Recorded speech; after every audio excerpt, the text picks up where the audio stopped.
So just first take a quick recap what we studied in the last class, then we will continue from the next topic. So in the last class, we first discussed about the definition of an element. An element is a pure substance that is made up of same types of atoms only. Obviously, you must have already known about it. Then we discussed about the definition of an atom. And we discussed that every atom of every element is made up of three types of subatomic particles, protons, neutrons, and electrons. Protons and neutrons, they are clumped together at the center of an atom, which is known as the nucleus of an atom.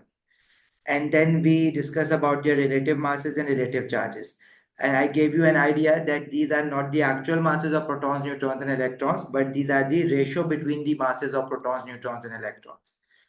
You are not supposed to remember the actual masses of protons, neutrons, and electrons, but you just should have an idea that these are not the actual masses, but when we take the simplest ratio between the masses of these subatomic particles, we get that protons and neutrons are equally heavier, whereas electrons are about 2000 times lighter than that of the protons and the neutrons.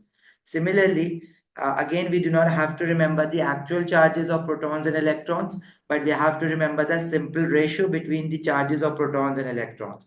The charge of proton and electron is equal by magnitude, but they are opposite in polarity. The charge of proton is positive and the charge of electron is negative. So the ratio between the charges is 1:1. Do you guys have any idea what is the charge of electrons? If you haven't studied in O-level physics or IGCSE physics, you must be studying it in Edexcel physics. The charge of electron is 1.6 exponent minus 19, and the unit for charge is coulombs. So when we're going to take the simplest ratio between the charges of protons and electron, because their magnitude are equal, but their polarities are opposite. So the ratio between their charges would be +1 and -1. And neutrons, they do not have any charge. So we write, either we call them a neutral or we give them a zero charge. Right? So far, so good. And then we discussed that atom of every element is represented by a unique symbol. For example, sodium is represented by Na, magnesium is represented by Mg. Some of the elements have a two-lettered symbol and some of the elements have a one-lettered symbol. If an element has a two-lettered symbol, make sure the first letter should always be a capital letter and the second letter has to be a small letter. And with this symbol, we have two numbers written. One number is written at the top of the symbol, which is known as the nucleon number, mass number, or this is also known as relative atomic mass. This actually tells us about the number of protons and neutrons that are present in the nucleus of an atom. And the atomic number, which is written at the bottom, tells you about the number of protons as well as about the number of electrons present in the atom. Right? And then we discussed that the electrons that revolve around the nucleus, they are present in energy shells or shells. Not all the electrons are present in the same shells. Different number of electrons are present in different shells. Now, we won't just call them shells, but we will call them quantum shells. In fact, the full name of quantum shells is principal quantum shells.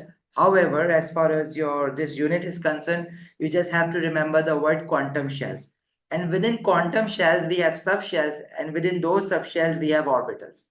So we define what are orbitals, and I think it was the last topic, it was the last concept that we discussed in the last class.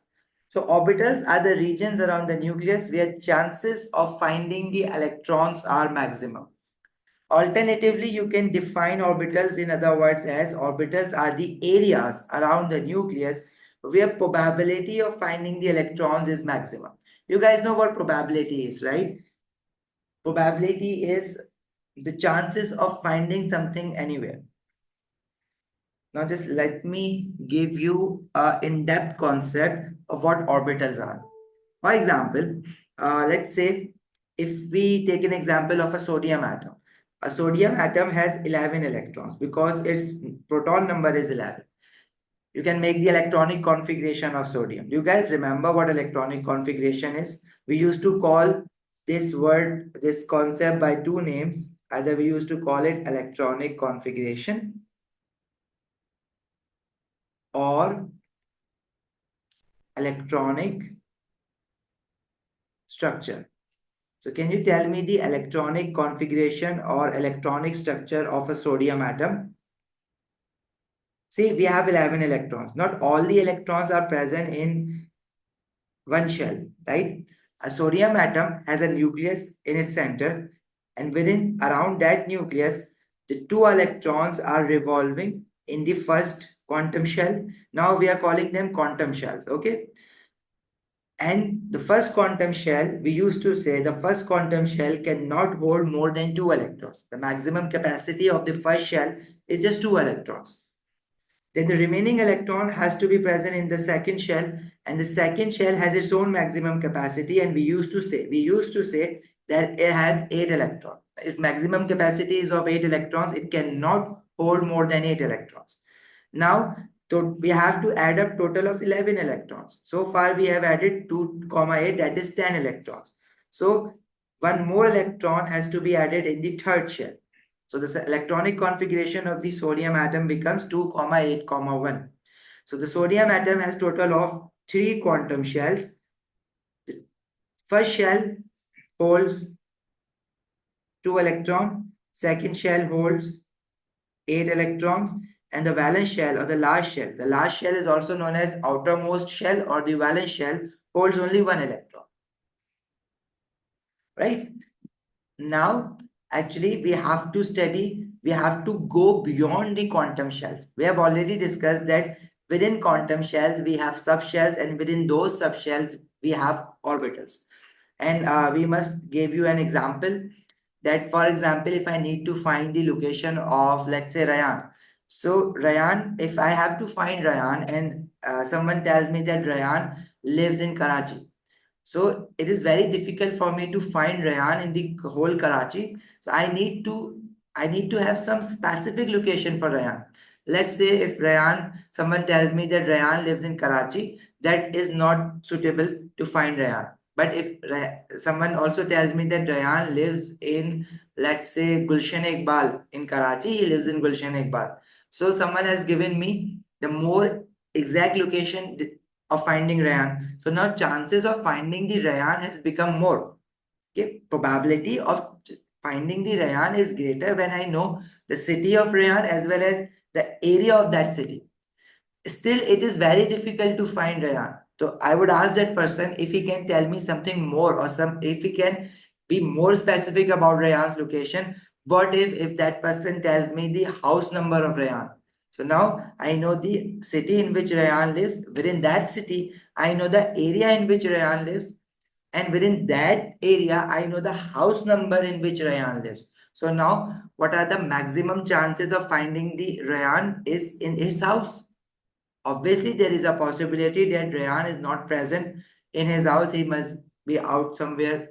For example, if he has gone to school or anywhere else. So maximum chances of finding Rayan is in his house. Similarly, if I say the first principal quantum shell, or just quantum shells for you, if the first principal quantum shell has 2 electrons, and if I want to find these electrons of the first quantum shell, how do I find it? Actually, the quantum shell is not just enough for me to find an electron. I need more specific location of that electron. So within the quantum shells, I know that these electrons must be residing or living within these subshells. So within quantum shells, there are subshells present. So if I want to find the location of this particular electron, I need to know its quantum shell, which is the first quantum shell. Then I need to know its subshell. And within that subshell, I need to know its orbital. So orbital are the final areas where chances of finding the electrons are maximum. Okay, so every quantum shell have its own subshells, and every subshell has its own orbitals. Same, for example, for every city, there are different number of areas. Karachi has different number of areas. New York has different number of areas. And within every area, we have different number of houses, right?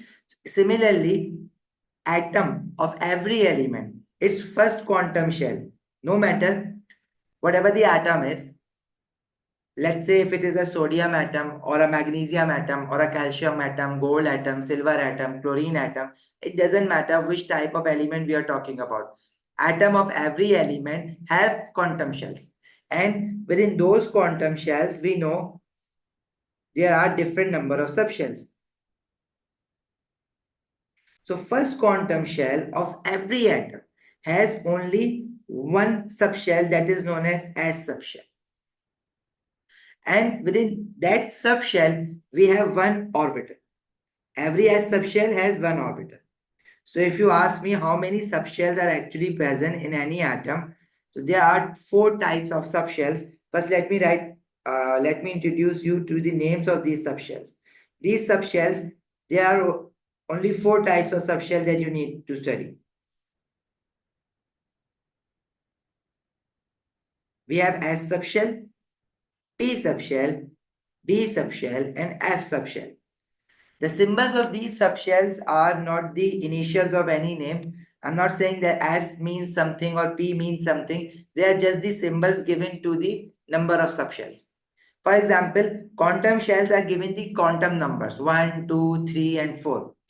Similarly, if we wanted, we could have given the quantum shells as letters as well, because in some boards or in some books, if you see, the quantum shells are not given the numbers. For example, the first quantum shell is not called as first shell, they call it K shell. Secondly, after first shell, every atom has second shell. So second shell is not called as second shell, it is called as L shell. But as far as our course is concerned, we will give them numbers. So atom must have first shell. Some of the atoms may have two shells. Some of the atoms may have three shells. Some of the atoms may have four quantum shells. And it goes up till 8 quantum shells. 4, 1, 2, 3, 4, 5, 6, 7, and 8. Because the maximum number of shells an atom can have are 8 shells. If you recall, do you remember the horizontal rows of a periodic table are known as periods? And we have total of 8 periods in a periodic table. Let's say let's cut it down to 7 periods, because we won't be needing up till 7 periods. In fact, we will just be using up till 5th period. However, if you see the periodic table, there are 7 periods. But do you guys have periodic table in front of you right now? Let me just show you.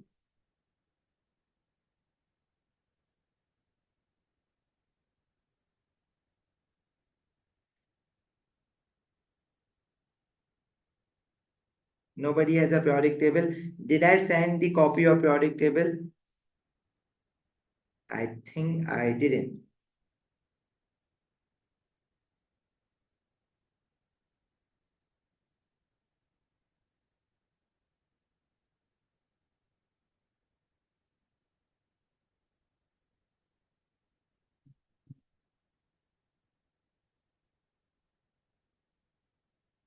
Just give me a moment. Let me find it.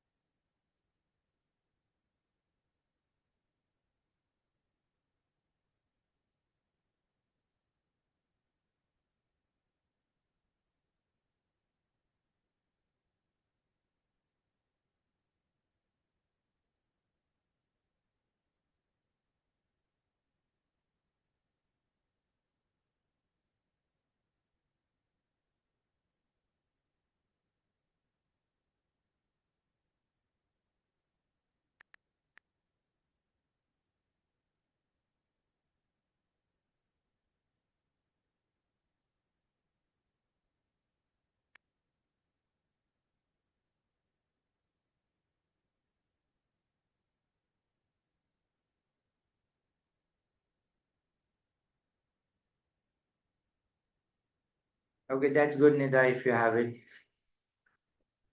So this is the data booklet that we will be using to further study chemistry. This is the data booklet that is given in this specification, and we'll have to use this data booklet. Where do I actually save it?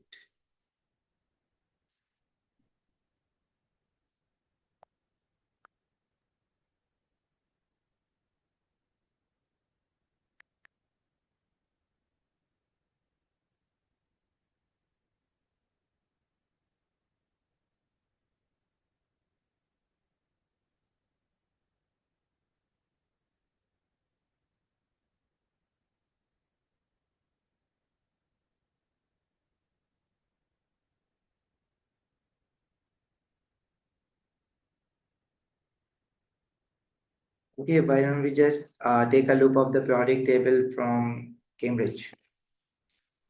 Periodic tables are same, no matter what you study, which chemistry you're gonna study, periodic table will stay same.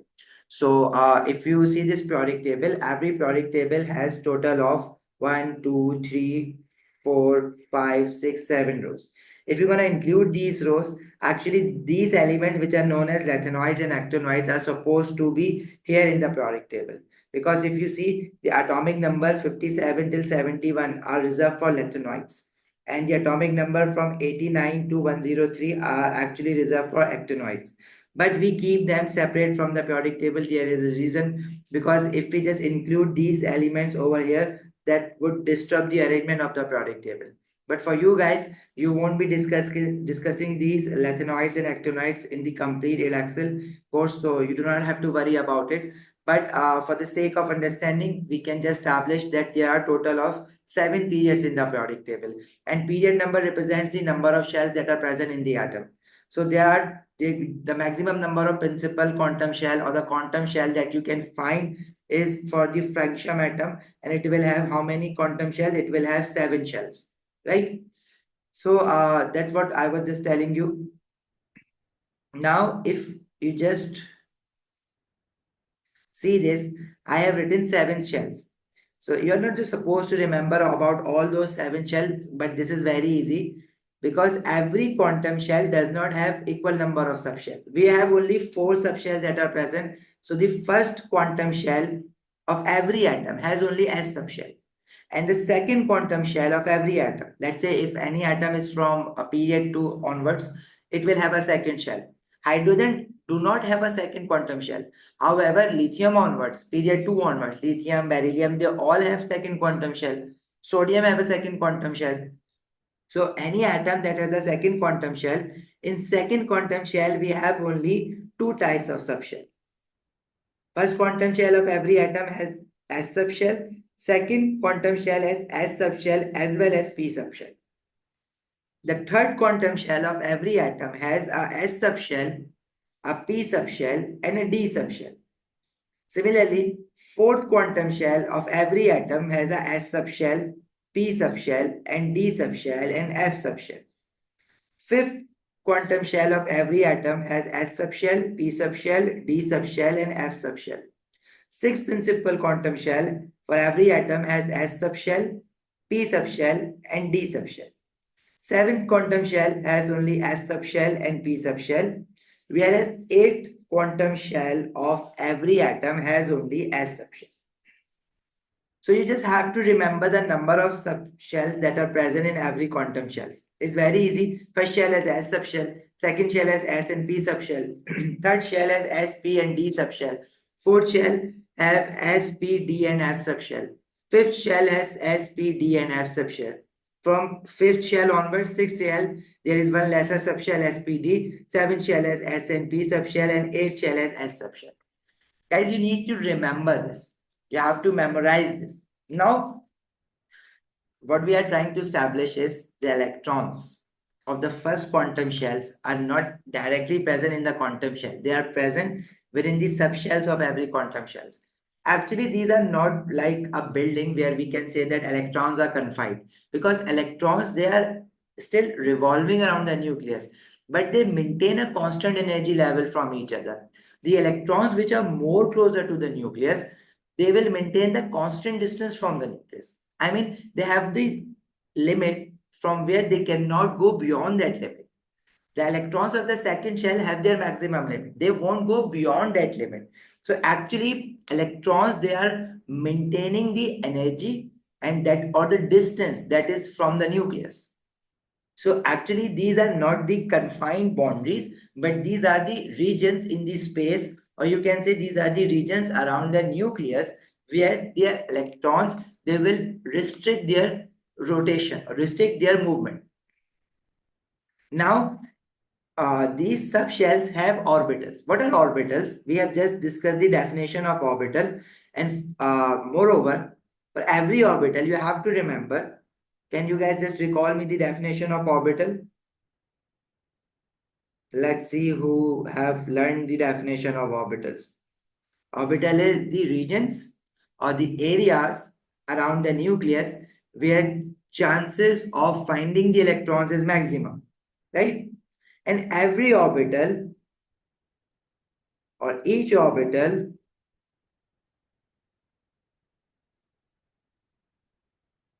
can hold up to, very good, Rayan, each orbital can hold up to maximum of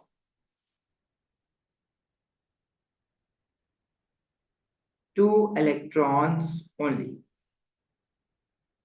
Example, every orbital is represented by a box like this. And we say that every orbital can hold up to maximum of 2 electrons only. And how do we actually draw 2 electrons in this particular orbital? We draw 2 electrons like this. We draw 1 electron upward, and the other electron is again drawn with an arrow facing downwards.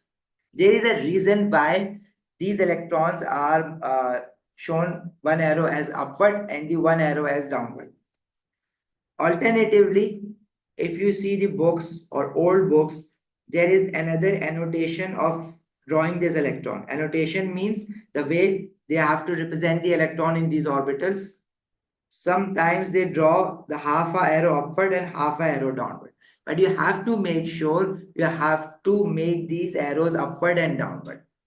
Yes, Rida, uh, you can you can draw it like a reversible reaction. Some of the students says that this is the vertical reversible reaction. So yeah, it looks like this, but this is actually one arrow going upward and the other arrow going downward.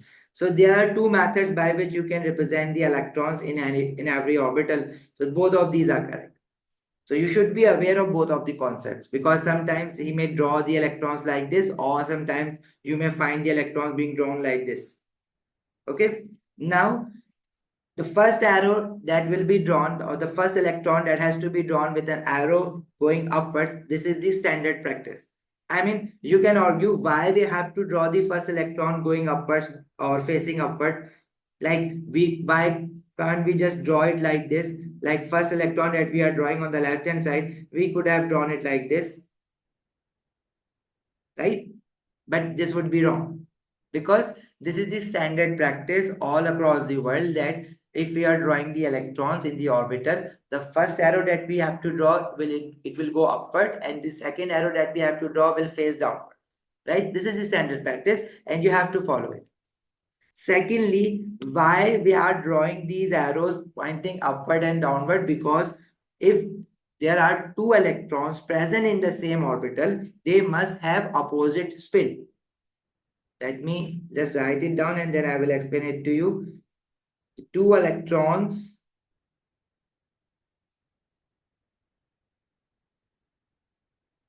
in the same orbital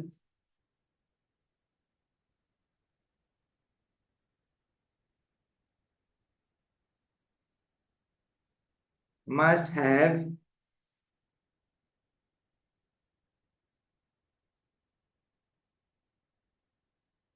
opposite spin. What does mean by that?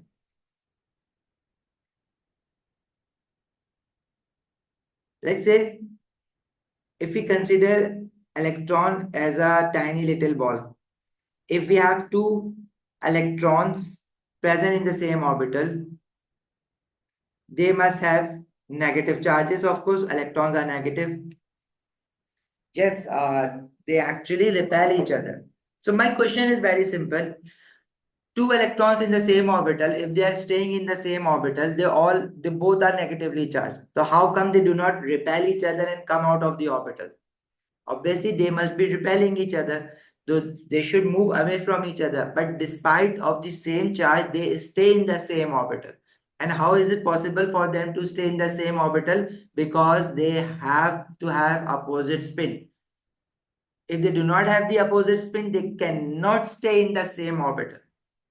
What does opposite spin does for them to stay in the same orbital? Because let's say, what does spin means? Rotating about its own axis. For example, if we have an electron and if it rotates about its own axis, like rotation is this. You guys know the difference between rotation and revolution? For example, the earth rotates around its own axis that gives us day and night. And similarly, the earth revolves around the sun that gives us the year. So these two electrons, they rotate in the opposite direction. And we say that they have opposite spin. So when they rotate in the opposite direction, what happens? That they do not repel each other, because can you guys recall from O level or IGCSE physics that whenever a charged particle is in motion, it generates a magnetic field around it. Remember, these electrons can also be considered as charged particles. So when these electrons, they rotate or when they spin, let me just make it like this. Now consider this electron is spinning about its own axis in the anti-clockwise direction. So now if you use the Fleming's right hand rule, remember Fleming's right hand rule that you must have used while studying the electromagnetic induction, when any straight current carrying conductor generate a magnetic field around it. If you just grab the conductor, the curl of the fingers, thumb shows the direction of electric current. The direction of thumb actually shows the direction of electric current. If you can see my video, I'm just trying to make it. The thumb shows the direction of electric current and the curl of a finger shows the direction of magnetic field. However, if the charged particle is not moving in the straight line, because electron is negative and the spinning of electron is not the straight line motion. If the electron is spinning, so then the curl of a finger has to show the direction of electric field. We will use another version of this right hand grip rule. Here, the curl of a fingers will show the direction of magnetic field and the thumb will show the direction of magnetic pole. Yes, electron is a charged particle, and whenever a charged particle is in motion, that is considered to be an electric field or electric current. And whenever a charged particle is in motion, charged particle is itself the electric field. When it moves, it generates a magnetic field around it. So when this electron spins, this generates a magnetic field around it. And the electron which is spinning in anti-clockwise direction, it will generate a magnetic field in a way that the north pole will point upwards and the south pole will point downwards. Similarly, if you see the other electron in the same orbital, if there is another electron in the same orbital, and let's say if it is spinning in the opposite direction, the electron on the left is spinning anti-clockwise and the electron on the right in the same orbital is spinning in the clockwise direction. Now, where do you think the north pole will be generated over this electron? If this electron is spinning in the clockwise direction, now again using the right hand grip rule, we can say the north pole is generated downwards. The south pole would be upwards. Got it?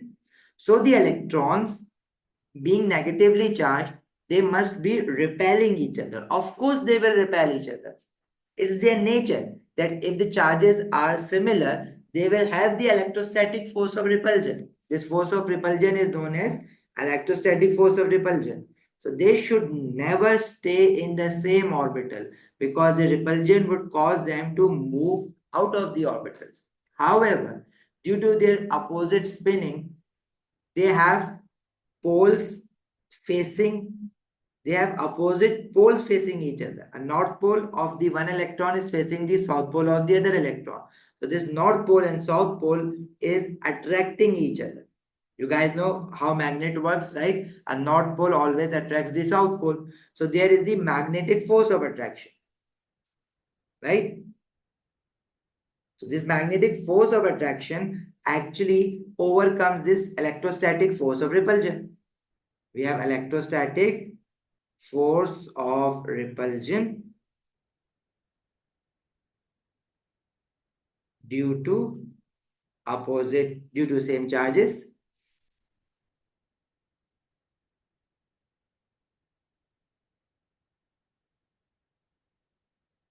And we have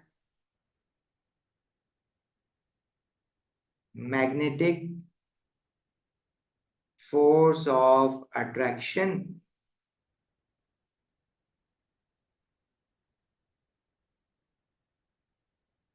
due to opposite spin.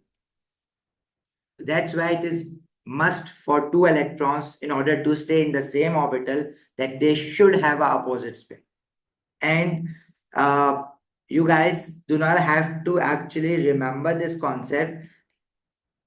I was just trying to explain it to you guys that why the two electrons in the same orbital, they will stay, why we have to show the electrons having the opposite spin. So that's why we have to show the electrons in the two orbitals, one arrow facing upward to going downward, the other arrow going upward and downward. That's why. You got my point? Well, not suppose you won't be asked to explain this complete concept. Don't worry about it. But you just need to know that whenever you are drawing two electrons in the same orbital, the one arrow, the electron drawn with the arrow should face upwards, and the other electron drawn with the second arrow should go downwards. That's it. Because this signifies that these two electrons have opposite spin. So do you guys want me to just leave this over here, or should I erase it? I think there is no harm in just knowing something extra. But obviously this won't be included when they're gonna check you for exams. There won't be any questions on this detail, in this particular detail. Whether they are attractive, a magnetic force is attracting them, but there is another electrostatic force which is repelling them. So they both counter each other, right? They are on the verge of going away from each other or coming closer to each other, because electrostatic force were pulling them apart and the magnetic force was attracting them towards each other. So they are just balancing each other. Overcome means they actually counters each other. If any of the force is greater, obviously the electrons won't stay in the same orbital. But we know that electrons, they are staying in the same orbital. It means these two forces must counterbalances each other. Or if you are getting confused, should I just erase this concept from here, or just you want me to keep this concept in your notes? That's your call. You have to tell me.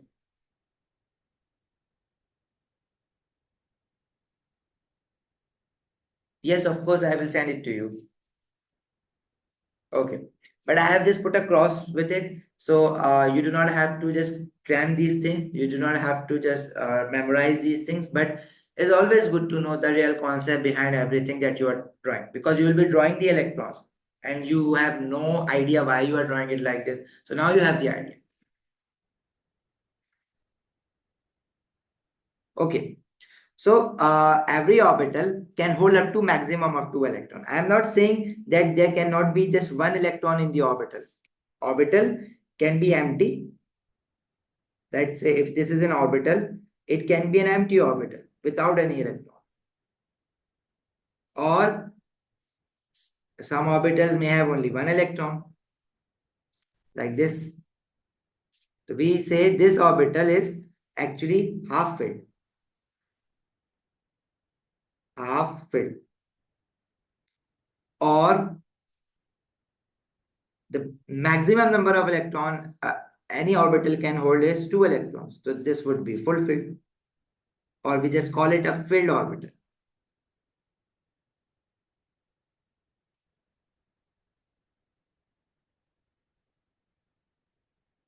Got it? So now, how many number of orbitals are there in S subshell? Every subshell has different number of orbitals. So if we just see the number of orbitals that are present in the subshells, so each subshell has different number of orbitals.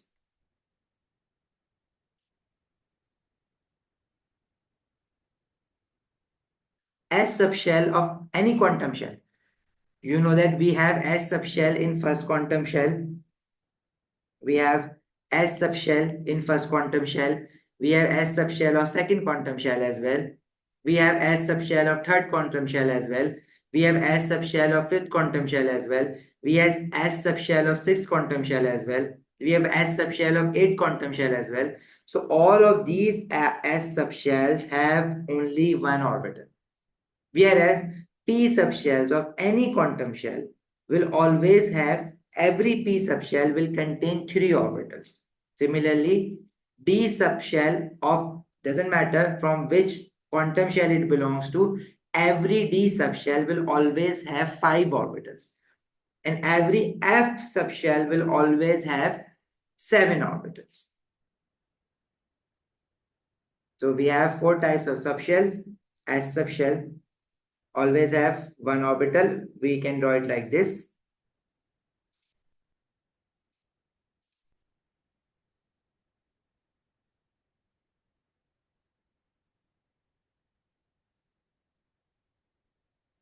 A p subshell of any quantum shell have 3 orbitals. A d subshell of any quantum shell have 5 orbitals. Now, obviously, you must be wondering why they do not have even number of orbitals, why they have odd number of orbitals. So basically, this is what we have discovered in the atoms. We are not just inventing it ourselves, because we found the atom, we discovered the element, and when we saw that atom of any element, we discovered the same thing. And why, if you just try to think about it, why every orbital have even why every subshell has even number of orbitals? Because if you're gonna go just further study about the shapes of orbitals, you will realize that we have for first principal quantum shell, or the first quantum shell, the maximum electron it can hold is 2 electron, right? But when we move to the second quantum shell of any atom, the maximum number of electrons it can hold is 8 electrons. Now, second quantum shell has 2 types of orbit subshells, S subshell and a P subshell. So if you just wait for a while, when we're going to make electronic configuration, it will become very obvious why there are even number of orbitals. So you just have to wait for a while. Now, if you see F subshell, so F subshell has 7 orbitals.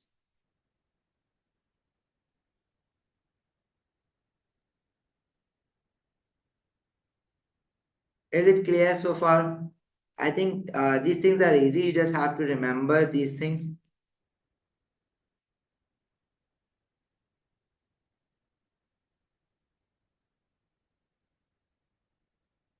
How do we draw P subshell orbitals? We will draw it like this. And we will draw a P subshell with 3 orbitals. And if we have to draw D subshell, we have to show 5 orbitals in a D subshell. 1, 2, 3, 4, and 5. They all are of equal size. And for F subshell, it has 7 orbitals.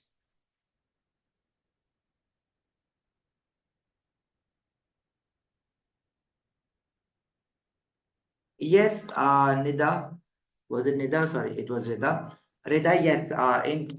When we're gonna see the shape of subshell, we're gonna realize that in order for these forces, for the forces of the electrons to stay balanced, we have to have odd number of orbitals.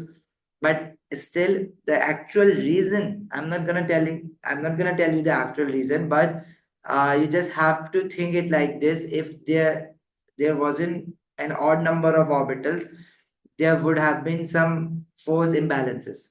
But we will discuss it later on.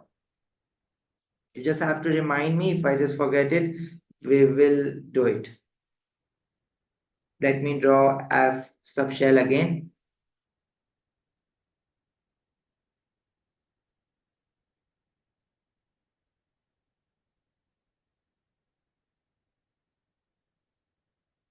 Okay, so now we know that every orbital holds up to maximum of 2 electrons only. If I just draw these subshells like this.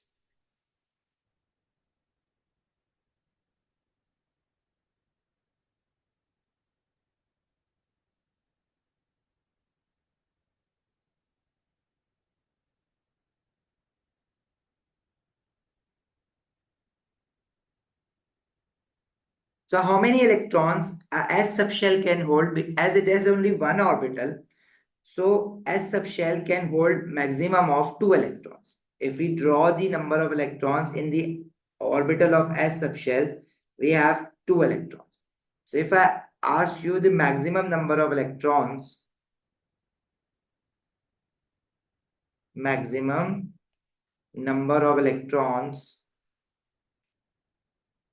that can be held by a S subshell, it has to be 2 electrons, right? What about P subshell? P subshell has 3 orbitals. What is the maximum number of electrons a P subshell can hold? We know that each orbital can hold maximum of 2 electrons. So there are 3 orbitals. A P subshell can hold, every orbital can hold 2 electrons. So 3 orbital can hold total of 6 electrons, right? It's a simple math. C2 is 6. So 3 orbitals of a P subshell can hold maximum of 6 electrons. Similarly, a D subshell has 5 orbitals. Each orbital can hold maximum of 2 electrons. So D subshell can hold total of 5 2s are 10 electrons. And similarly for F subshell has 7 orbitals, right? And each orbital can hold maximum of 2 electrons. 7 into 2 would be 14 electrons. Our F subshell can hold maximum of 14 electrons, right? This is the maximum capacity of electrons that any subshell can hold. Because S subshell has 2 orbitals, it can hold 2 electrons. P subshell has total of 3 orbitals, it can hold 6 electrons. D subshell has 5 orbitals and it can hold total of 10 electrons. F subshell has 7 orbitals and it can hold total of 14 electrons. You got it?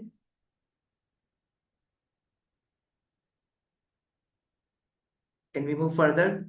Are you guys trying to write it with the class, or you will just write it after the class with the notes?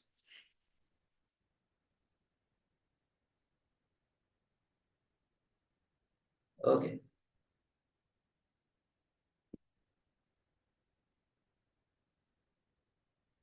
Okay, now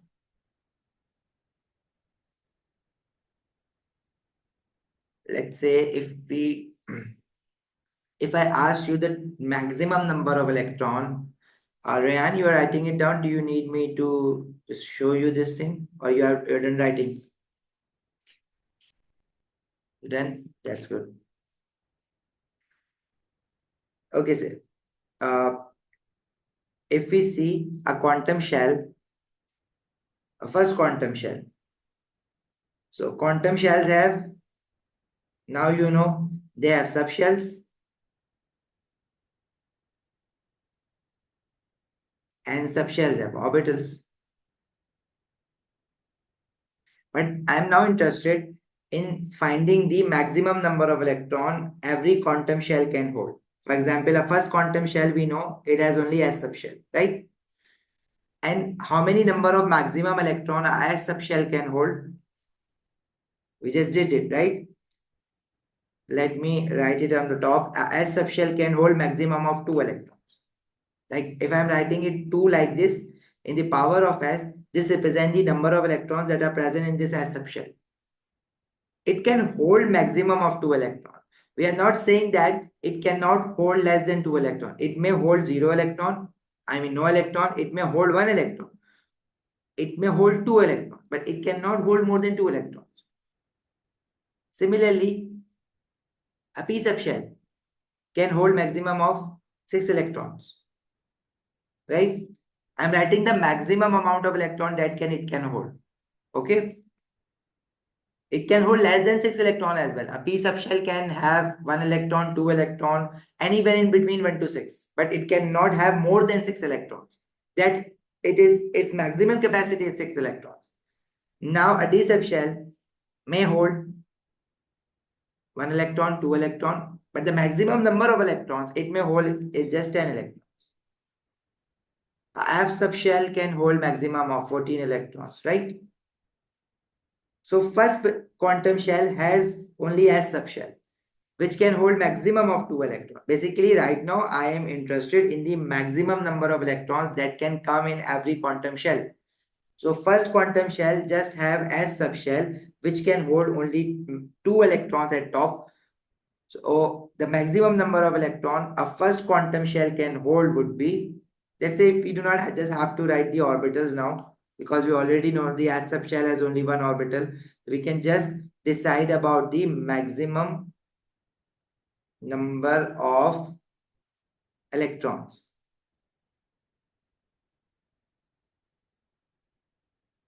So the maximum number of electron first quantum shell can hold is 2 electrons, right? Now you guys have to tell me for the second shell. Second shell has one S subshell and it also have one P subshell. A S subshell can hold maximum of 2 electrons and a P subshell can hold maximum of 6 electrons.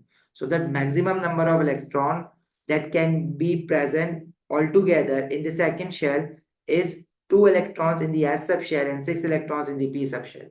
So the total number of electrons that can be present in the S and the P subshell combined has to be 8 electrons.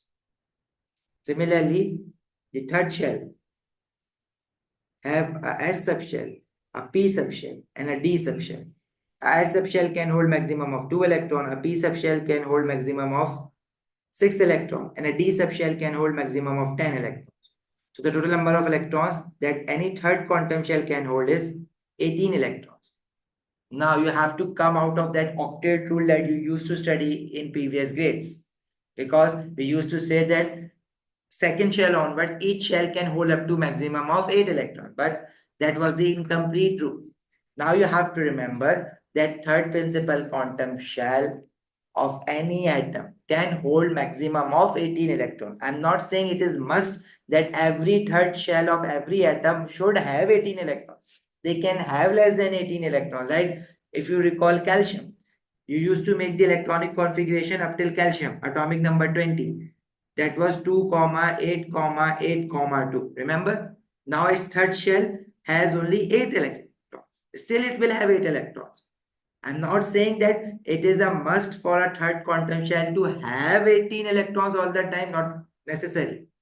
Some atoms will have 18 electrons, some atoms will have less than 18 electrons, but there won't be more than 18 electrons in the third quantum shell, right?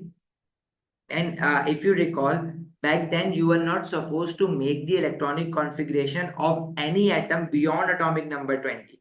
Like calcium was your limit. You couldn't make the electronic configuration of scandium with the atomic number 21. And the reason being because you were studying the incomplete rule. And what was that? That every shell after second shell cannot hold more than 8 electrons, which is not true. Because now we know second shell onwards, there can be more than 8 electrons in the third shell. The maximum number of electrons a third shell can hold is 18.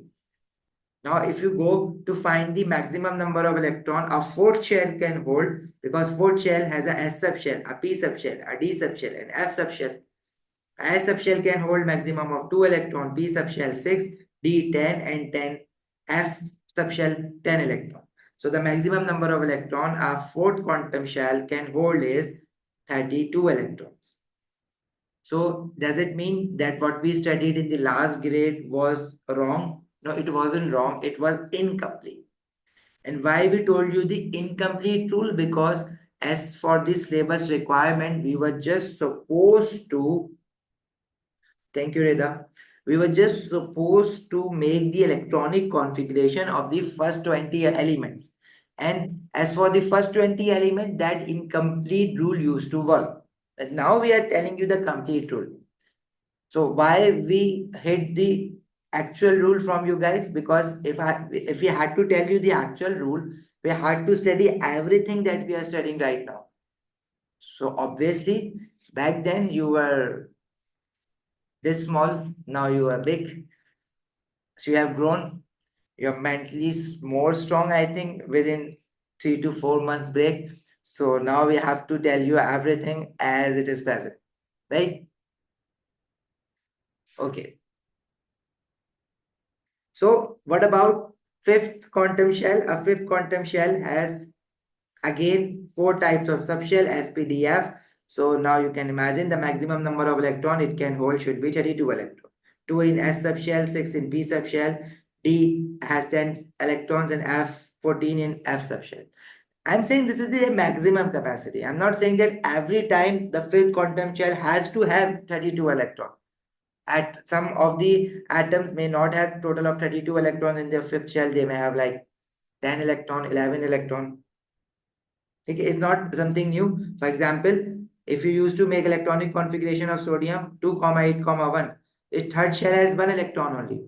Although the maximum capacity that you used to study was 8 electrons for the third shell, but still there are no electrons present.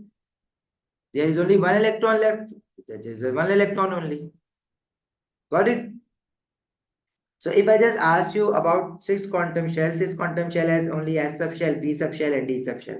So you must know the maximum capacity of 6 quantum shell should become 18 electrons, right? You're just supposed to remember up till 5th quantum shell. No need to go beyond that. But if you, out of curiosity, if you want to see how many electrons should be there in the 7 quantum shell, 7 quantum shell has only S subshell, a P subshell. So maximum number of electron it can hold should be 8 electrons, right? So we can just stop it over here. So up till now, we haven't started making the electronic configuration, but now we know that if we have to add electrons to any atom, we just not have to show the electrons present in the shells, but within those subshells we have subshells. So now we have to distribute the electrons into the subshells as well. For sodium, a sodium atom has 3 shells, and we know that first shell just have a S subshell. But the second shell of sodium, which has 8 electrons, it must have a S subshell and a P subshell, right? And the third shell of sodium has a S subshell, a P subshell of every atom has a S subshell, P subshell, and a D subshell. Now, what do you think? The first shell's electron should be present in 1s. The 8 electrons of the second shell, 2 of which should be present in the S subshell, and 6 of which should be present in the P subshell. And as for the third shell, first it has only 1 electron and it should be present in the S subshell. So if we just see the electrons that are present in the subshells of a sodium atom, it should look something like this: 1s2, 2s2, 2p6, 3s1. 1s is from the first shell, which hold maximum of 2 electrons. 2s and 2p are both for second shell, which hold total of 8 electrons. And 3s is for third shell, which holds only 1 electron. There is a 3p and 3d as well for the third shell, but they are empty. There are no electrons to fill with 3p and 3d. So from the next class, we will just start making the electronic configuration. So for the next class, it's your homework that you should revise up till here. You should know the first quantum shell has a S subshell, second quantum shell has S and P subshell, and so on. Okay, if you have any question, feel free to ask.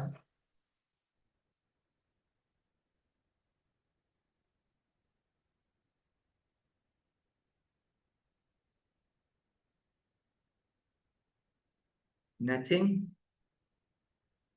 Reza asking something? No, beta, this link will change from every class to class. We will send you the link for every class.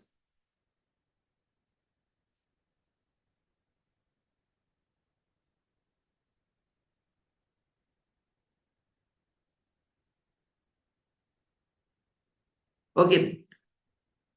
You guys need to ask anything? No? Okay. Should we end it? Chalo. See you in the next class. Lafis. And we will coordinate you how you can access the class notes and the recorded lectures. Don't worry. Lafis.